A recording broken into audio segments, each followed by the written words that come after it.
All right, everybody, welcome back into the Buster Show podcast today. Very lucky because my friend Brandon Scooby Robinson is in on the show. My friend, how are you? I'm maintaining. How are you? Doing good, man. I like that. Maintaining. You Yes, know, sir. I was just saying this beforehand. I don't know anybody who is harder working in the sports journalism world than you. And I've known you for a few years now.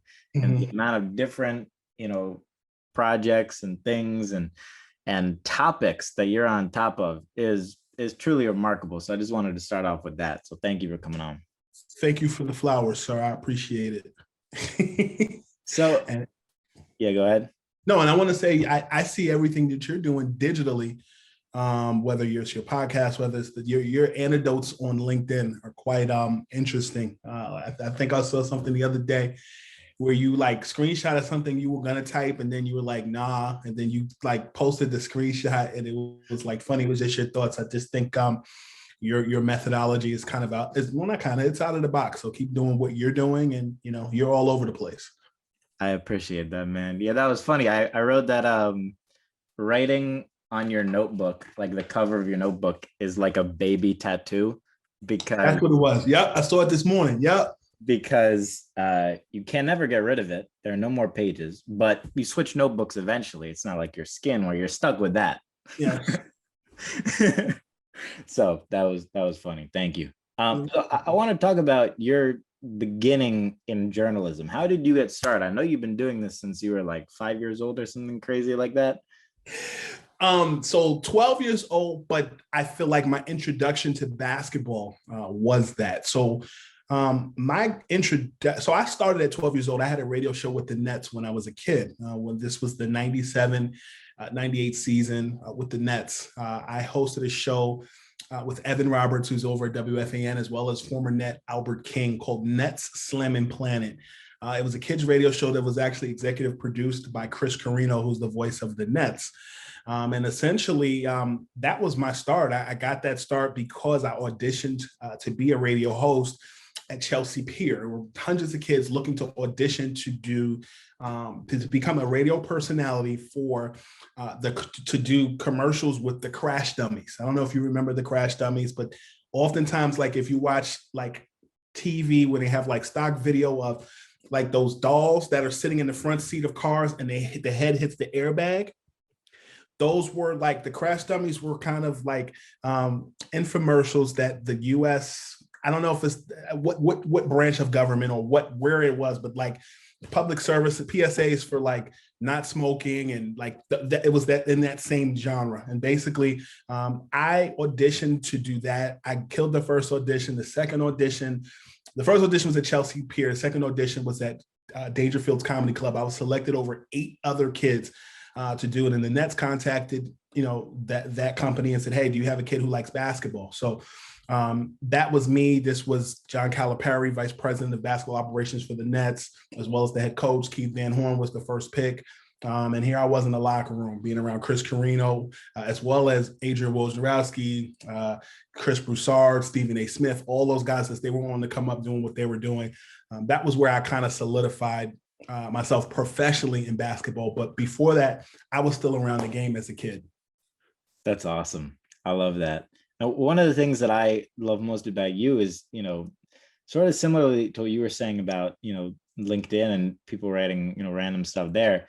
You are undefeated on Facebook, my friend. Some of those little bits, are you, I mean, I almost want to even put some of them up here on the screen for people to see or watching the video, but is that just a stream of consciousness thoughts? Because you're writing things that are motivational, like little life facts, things that you realize just nonstop every day. It's the only good thing on Facebook, in my opinion. Well, Everything. I thank you for that. What I'll say is this. I really started doing that when I was in college, in undergrad. I went to a small school right outside of the city of Philadelphia called Eastern University. And essentially, Facebook was created in 2004. There was a point in my life, 2005, 2006, I was not doing well academically. At one point, I was on academic probation.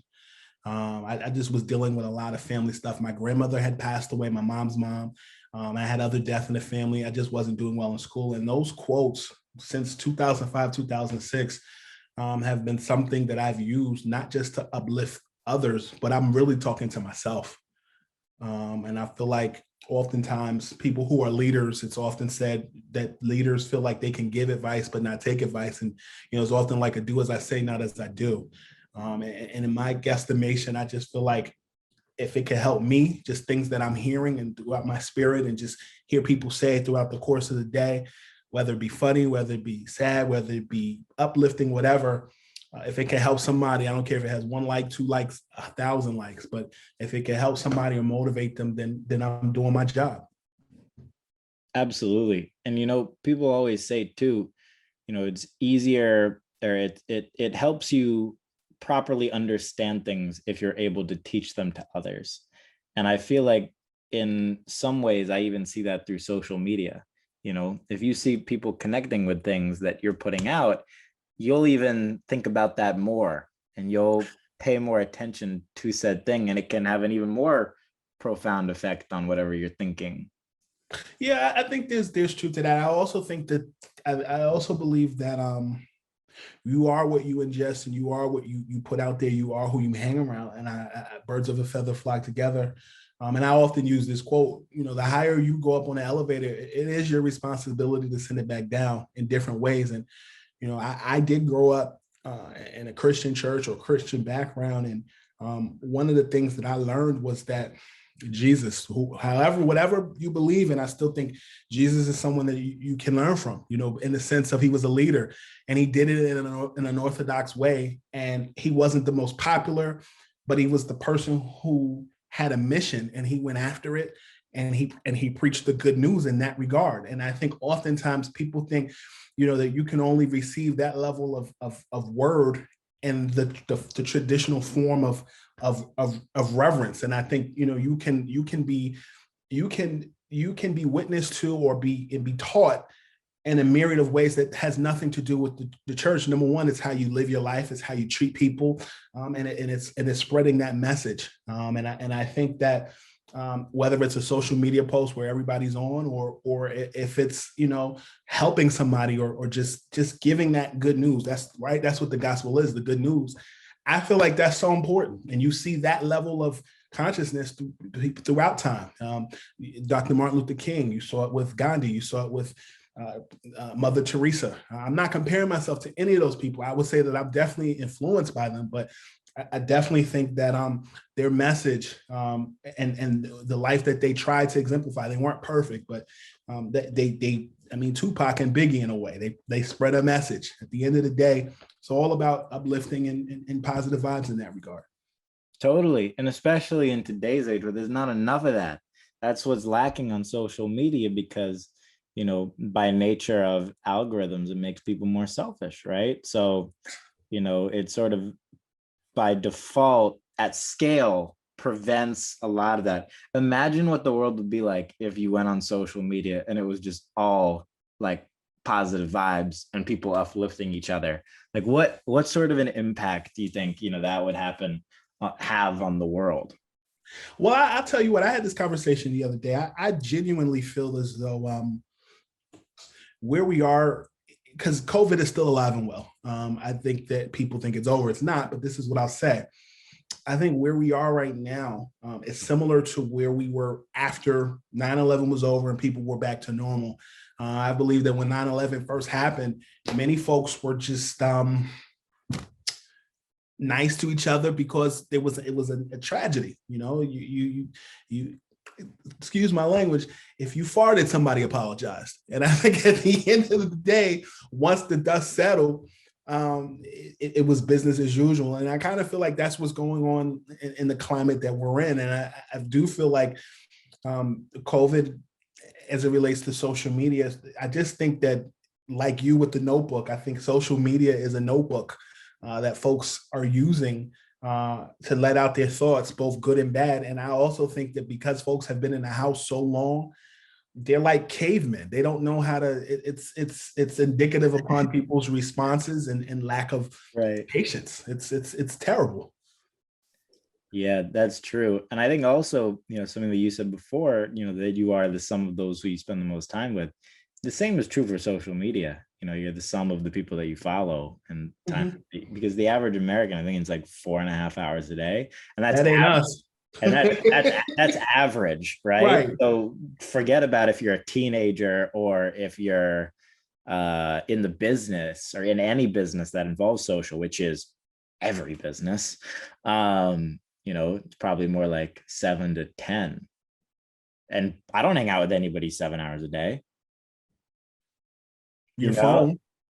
I only hang out with my phone for 7 hours a day. So it's like I am impacted more by what I see on my phone than what I am by those I'm spending the time around. So I even Mhm. feel like it's almost the reverse now as to where it used to be. Like growing up, you're in school, I didn't even have a phone, I was vibing, and I'm not saying that it's a bad thing. I'm saying that it's a great thing if you can properly position yourself while you're on the phone, but it can be a terrible thing if you don't do a good job of that.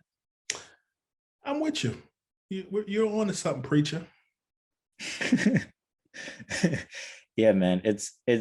I really do think though that like these are the interesting topics. And one of the reasons I wanted to talk to you so much was because these are some of the things that I see you putting out, and by default I know that you're thinking about these sorts of things, whereas most people might be, but you're actually putting it out there. So I appreciate that. So Yeah, no, I mean, I think as much as you work, and I'm kind of learning this as I've gotten older. Um, I'm still learning. I'm still a work in progress, but I definitely think that you have to separate. Sometimes you have to step away, and if you're constant, listen, I'm around basketball every day. If I'm able to give something thought provoking, something encouraging, it's something that makes you say and it has nothing to do with basketball. I think that's what makes me different than some of my peers. Doesn't make me better, doesn't make me less. It's just I'm constantly thinking, and sometimes you want to have a diversion away from the game of basketball. totally. How have you sort of found, or tried to work on that basketball life balance and all of that? How do you, any tips or anything that's helped you and be better in that regard? Because it's a very difficult subject when you love what you do for work so much. Find something that you love from your childhood and apply it to um, your adult life.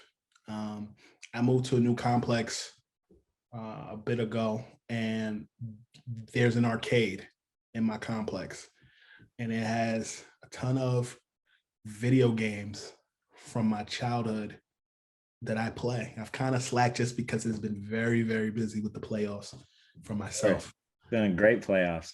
It has, but I'll tell you that some of the games that I enjoyed when I was a kid, Street Fighter, Turtles in Time, X-Men, Pac-Man, NBA Jam, and I've spent some time. It's crazy. I remember posting something on Twitter a while back and tweeted it, and I was like, which character should I select? And it was Street Fighter. And Daryl Morey, the president of the 76ers, quote tweeted said, Guile.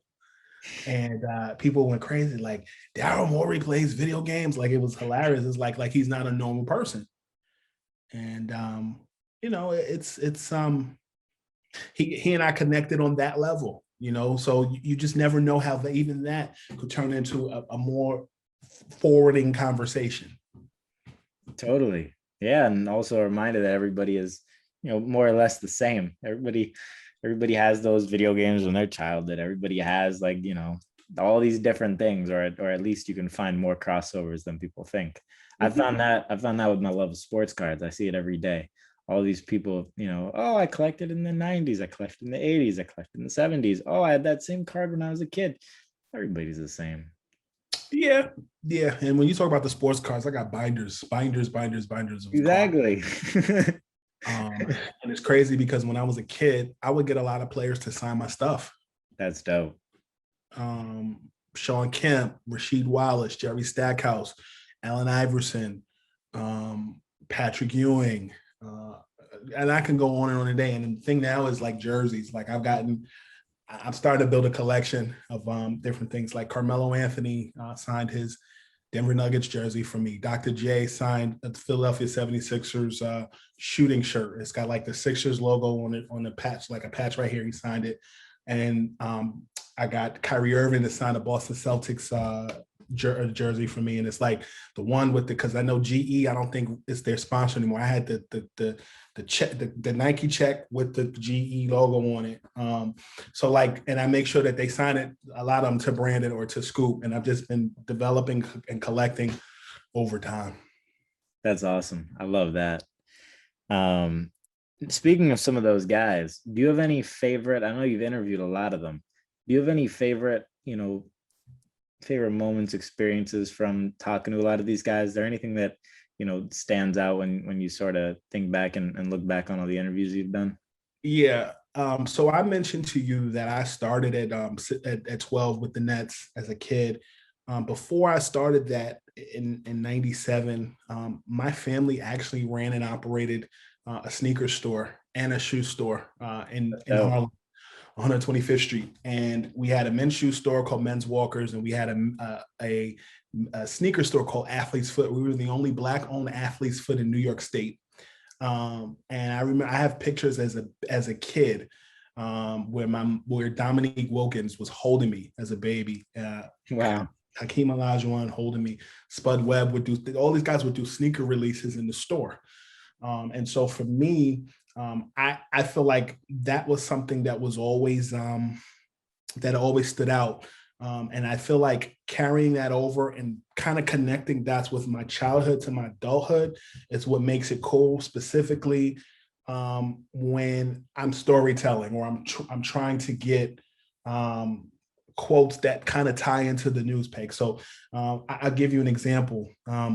Growing up, my Uncle Billy ran a basketball league called Citywide in Harlem. Anybody who came out of New York City played in Citywide. We're talking Bernard King, we're talking Stephon Marbury, we're talking Rod Strickland.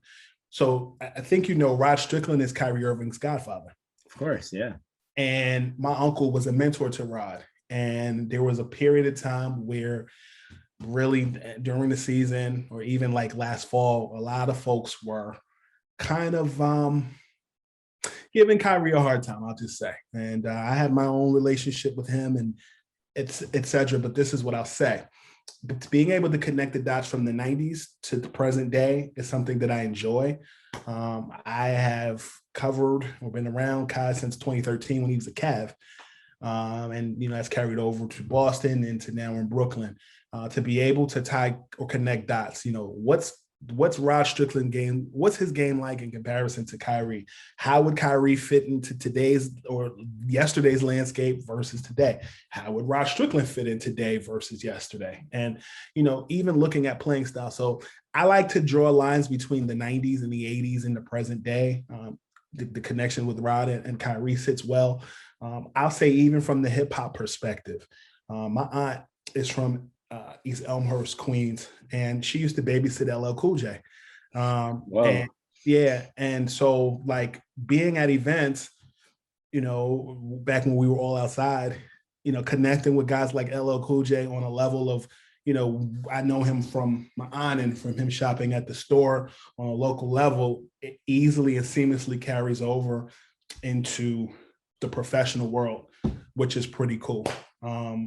Right. Yeah, It's all about that relatability and comfort from the jump. exactly. Because most people you can't pay. It's not something you can pay for. No. You either have it or you don't.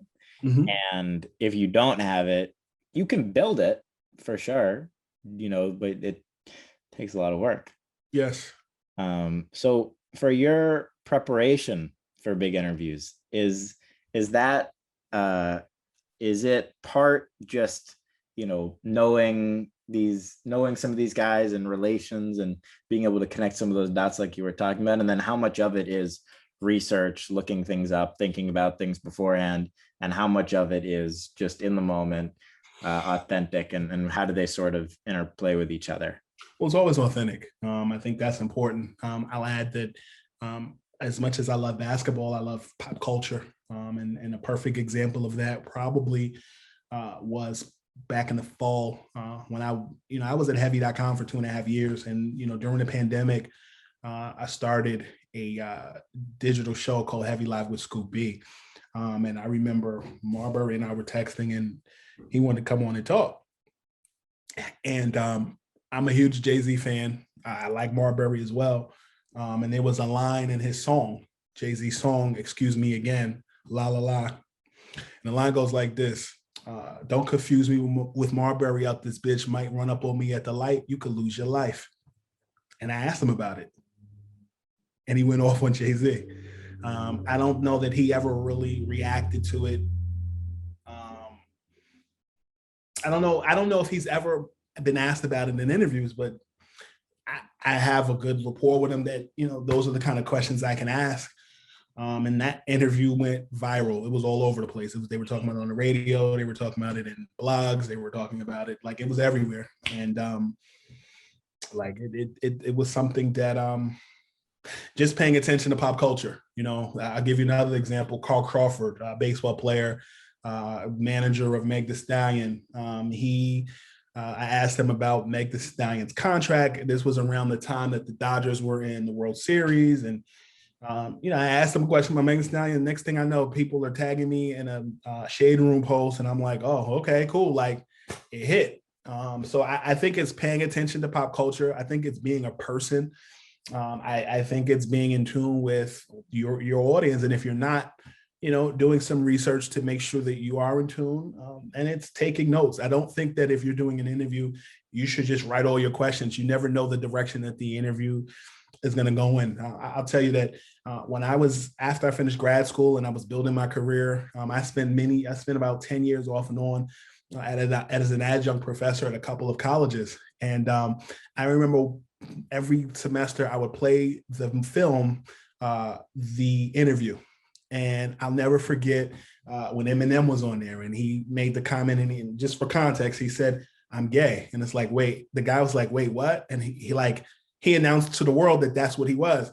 None of those other questions that he wrote mattered at that point, because the focus was Eminem said what. And I think that just comes with time and experience, just knowing how to navigate through those different things. Totally. And, you know, when, you know, I've found this too, like when I was, you know, a few years younger, I always used to love to write things down. And then I made the full turn where I like to write nothing down, because, you know, you have to feel the tone. And if something hits, then you keep going down that and you keep talking about it. If something doesn't, you abort that mission as quick as you can, you know? And it's just a energy thing more than anything else. Just talking to people in general is no different on a show than, you know, me talking to you at dinner or whatever it is. You know, I think that's where I think that honestly, that's where the discrepancy between TV and the internet currently lies. It's because people on TV are not as in tune. Though they're not as in tune, and they are working for a big network, which totally changes the dynamic. There's a lack of connection. Oftentimes they're literally reading off a teleprompter, so it couldn't be less genuine if they tried. And, you know, I think the lack of allowing people to comment on things in a world where people should be able to comment on things. Everybody's opinion matters. Everybody's voice matters. If you disagree with me on a sports subject or on any subject, you should be able to voice that opinion. And TV doesn't allow that. Why do you think people are more interested in, you know, sort of the stuff that you're doing as opposed to TV nowadays? Because it's different. And I think me is just who I am.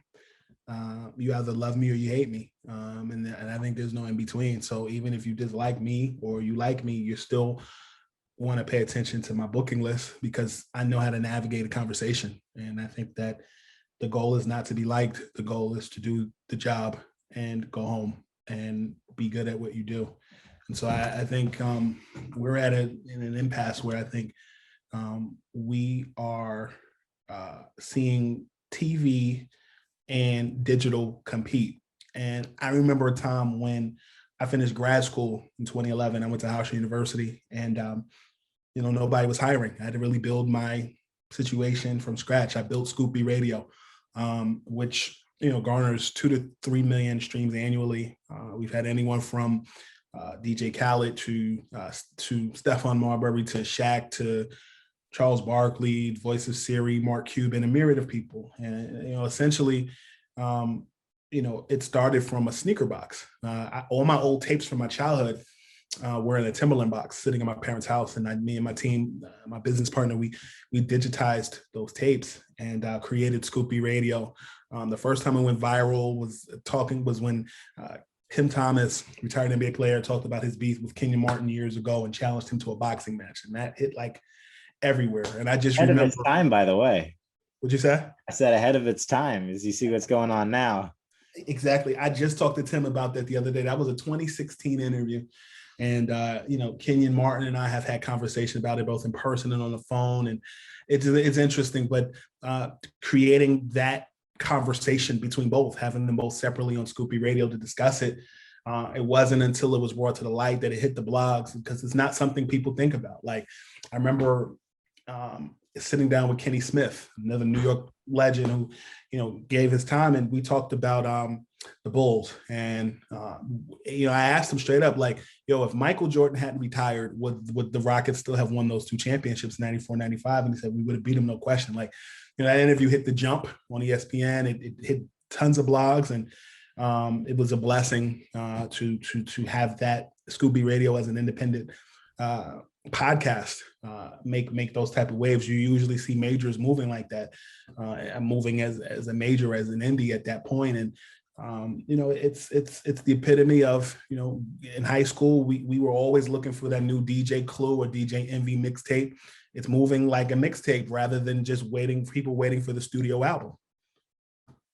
Totally. No, that's super interesting too. And I'm glad you mentioned the point too about it being independent, because I feel like we're starting to see that in music, but it's not just music where, there's so much value in being independent and so many great things that come with that, along with, the difficulties that come with that. But, in music, you see certain guys, just use Russ as an example, the artist, and, independent, huge songs, and the benefits that he gets from that are owning everything and not having to listen to anybody, having full creative control over every drop and release, and only the input of the people that he wants the input from. Then I'm sure you have other people who are signed to labels, and they might get that extra push, but it might not be as organic, which is never as good. And there was something great. Mickey James, who was a former WWE star who was on the show 2 or 3 episodes ago, and she said something that I had never thought about before, and she said, it's important not to be overexposed before you're ready. And I've been thinking about that for a couple of weeks now, and I think that there is a lot to say that benefits the independent in that regard, because it's impossible to be overexposed before you're ready when you're independent. Yeah, I think you're right. I will say this to you. Scoopy Radio was the best invention that me and my team created after seeing the industry from the lens of my childhood, and also looking at it from the lens of being at CBS Radio, being at the Source magazine, and a myriad of other places. And I understood the concept of branding. My name is Brandon. You can't say Brandon without saying brand. And I feel like one of the things that rappers, particularly as you mentioned, have done was have their own money, or have someone funding it. And so for me, I come from a world of my family owning a business and knowing what it means to have to fund your own money or create the capital to make it happen. And I think that one of the things about being independent that's so beautiful is, like you mentioned, is doing your own thing. But I'll add this, being an indie artist is not new. It's all about your distribution. And I mentioned Jay-Z is my favorite rapper. If you look at his blueprint, no pun intended, when he dropped Reasonable Doubt, he used Priority Records as his distributor. Priority has always been ahead of the curve as it related to distribution and splits, and giving the artist the opportunity to get the best deal. Jay-Z was popular in New York City and knew his demographic way before he was on. He was famous before he was famous. And he had his own money. You know how he got the money, but he also had good management, and he had good partners, both public and silent. Kareem Biggs Burke was a great silent partner, had the money. Damon Dash was his manager, but he was also a partner, and he also had good people pushing it in Ty, who was very instrumental in getting him seen in certain places. Part of being an independent and being good at being an independent is also having a good team around you. And that's where a lot of people miss that. And I also think that with partnerships, it's so very important to get the right deal. And I'll use this example. I don't want to give all the secret to the sauce, but I wear glasses. Zenni Optical is a company that sponsors the Chicago Bulls. And when I was living in my grandmother's basement apartment for 5 years, I used to run to the mall before I would get on the train and get glasses from like the glass hut truck, or like that kiosk at the mall. And I wore glasses that were not prescription because I would often be doing TV hits. And this was before I was at the point where they were sending car service to my house. And so essentially, I would wear those glasses to deflect the fact that I wasn't sleeping and I had bags under my eyes. And so it was a detractor, but it also made me stand out. When you look at broadcasters, Craig Sager had something that made him stand out. He had blazers. The blazers were his signature thing. Every great has something that's signature that makes them stand out. And I think that the glasses became a thing. I actually have 20/20 vision. People don't know that. These aren't even prescription glasses. But I have custom glasses by Zenni that has my name in it. And they pay me to wear the glasses, which is a blessing. And I think branding and partnerships are so important, whether it's Zenni, whether it's Jeff Hamilton, the classic designer who makes different things. It's all about branding and how you look. And I think you mentioned Rick Ross. I don't know. Did you say Rick Ross? I don't think I mentioned Rick Ross, but I love Rick Ross. Rick Ross aligned himself with Puffy, Jay, Khaled, where he was posting liquor bottles on his Instagram and he didn't even have the deal. And it got to the point that that people were buying up his stuff so much that he went back to Puff and said, yo, Puff, y'all got to start cutting me a check because I'm making you money. It's all about the optics of things going on.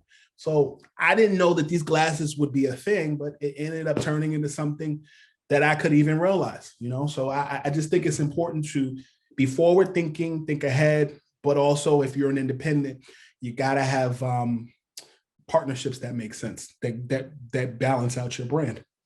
Totally. And it's so funny too, when you said that. Also, first off, thank goodness I'm not a basketball player, because you can't say buster without saying bust. But,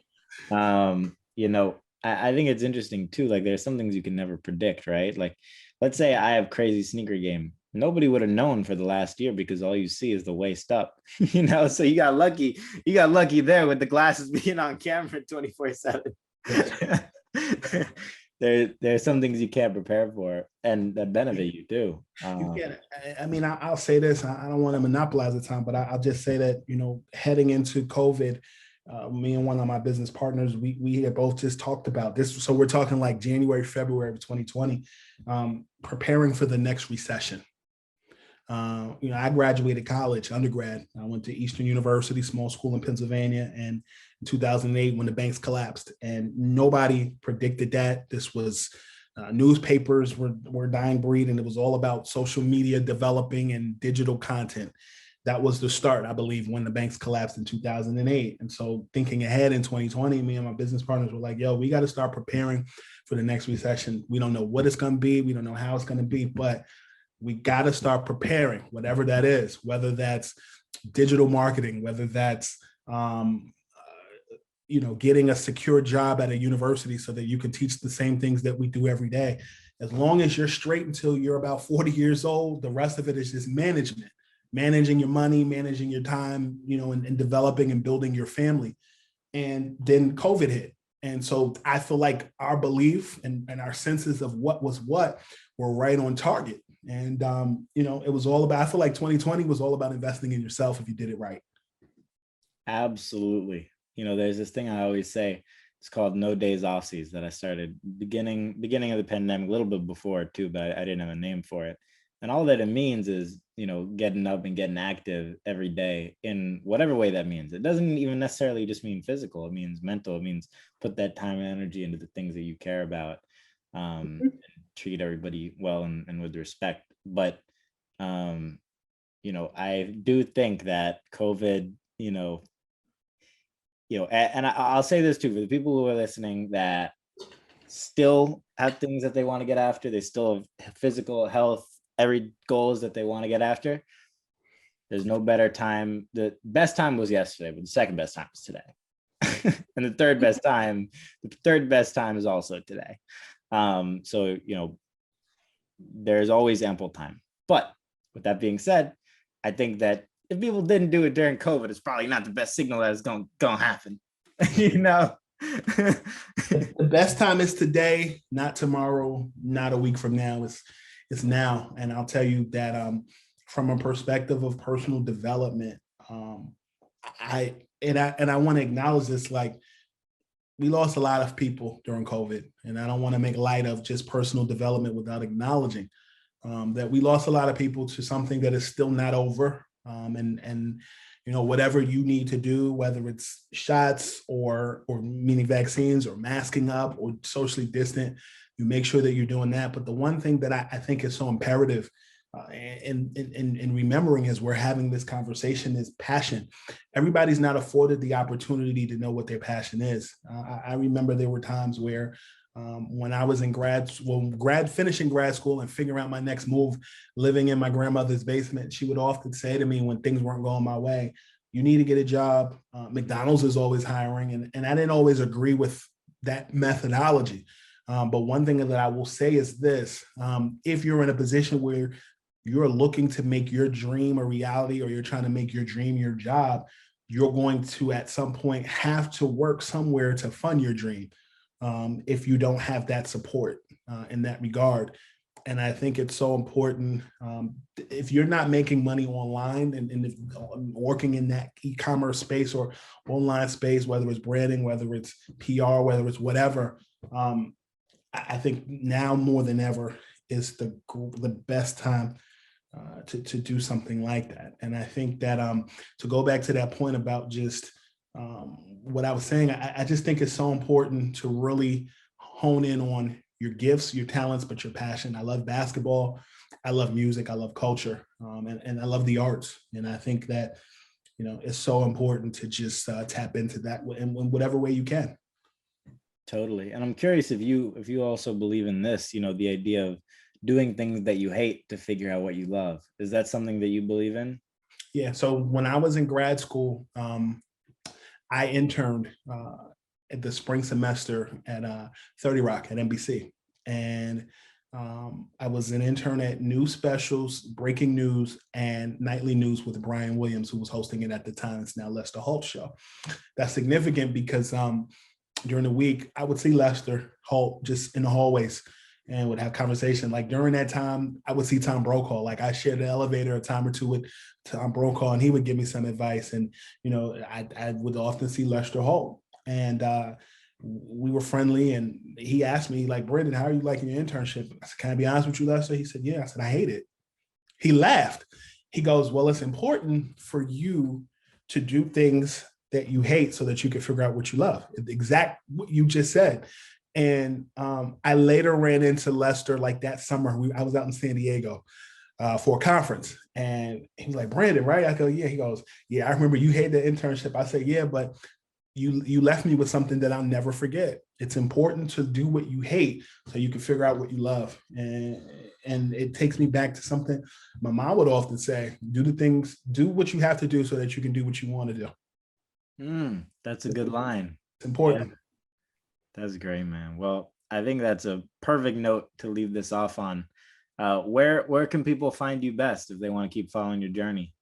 So Bally Sports Network is now a transition from indie to network while still having my hands in the independent sector. But Bally Sports Network is where you can find all my written work, where I'm the digital NBA insider. You can follow me on Twitter at ScoopB, as well as Instagram and Snapchat at Scoop_B. And most importantly, please subscribe to the Scoop B Radio podcast, which is available on all streaming platforms, Apple Podcasts, Google Play, Spotify, TuneIn, Stitcher, iHeart, or simply by visiting scoopbradio.com. Awesome, man. Well, thank you so much for doing this. Brother, thank you for the opportunity to be myself. Always. All right, everybody. We'll see you next time. Peace.